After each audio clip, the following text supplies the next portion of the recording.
मुंबईतलीच बातमी आहे। बेस्टचे विद्युत विभागाचे कर्मचारी सुद्धा आजपासून संपावर जाणार आहेत। 6000 कर्मचारी आजपासून संपावर जाणार आहेत। आपण बघितलं की आज चौथा दिवस आहे बेस्टचा संप सुरू आहे। मात्र आता बेस्टचे विद्युत विभागाचे कर्मचारी सुद्धा आपल्या विविध मागण्यांसाठी संपावर जाणार आहेत। जवळपास 6000 कर्मचारी संपावर जाणार आहेत आणि या सगळ्याचा फटका जो आहे तो कुठेतरी मुंबईकरांना बसणार असं दिसतंय। कारण मागच्या 4 दिवसांपासून मुंबईकर बेस्टच्या बसमुळे संतप्त झालेले आहेत। आता त्यामध्येच विद्युत विभागाचे कर्मचारी सुद्धा संपावर चाललेत। अधिक माहिती घेऊयात, विवेक कुलकर्णी आपले प्रतिनिधी आपल्या सोबत आहेत। विवेक,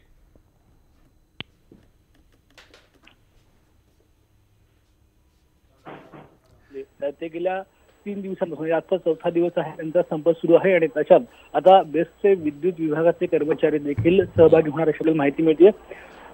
या संघटनेने जे प्रसिद्धीपत्रक काढलेलं आहे त्यांचं म्हणणं आहे की ज्या पद्धतीने बेस्ट प्रशासन हा सगळा संप हाताळत आहे तो अतिशय अमानुष प्रकारे हाताळण्यात चालू आहे। कारण बेस्टचे जे कर्मचारी आहेत त्यांना घर रिकामी करण्याच्या नोटीस दिलेल्या आहेत आणि जबरदस्तीने त्यांच्याकडून सह्या घेतल्या गेलेल्या आहेत। विशेषतः विद्युत विभागातल्या ज्या कर्मचाऱ्यांच्या काही मागण्या आहेत की त्यांना जे कंत्राटी कामगार आहेत त्यांना सेमेत सामावून घेणं किंवा कनिष्ठ श्रेणीतील जे कामगार आहेत त्यांना नियमित करून घेणं, त्याबरोबरच त्यांचं वेतन श्रेणी वाढ करणं, या सगळ्या ज्या मागण्या आहेत त्याच्यावर बेस्ट प्रशासनाकडून कुठलाही तोडगा न काढलं गेल्यामुळे आणि कालची बैठक देखील निष्फळ ठरल्यामुळे आता विद्युत विभागाचे कर्मचारी देखील या संपात सहभागी होणार आहेत हे निश्चित आहे। अगदी धन्यवाद विवेक, तुम्ही दिलेल्या संपूर्ण माहितीबद्दल।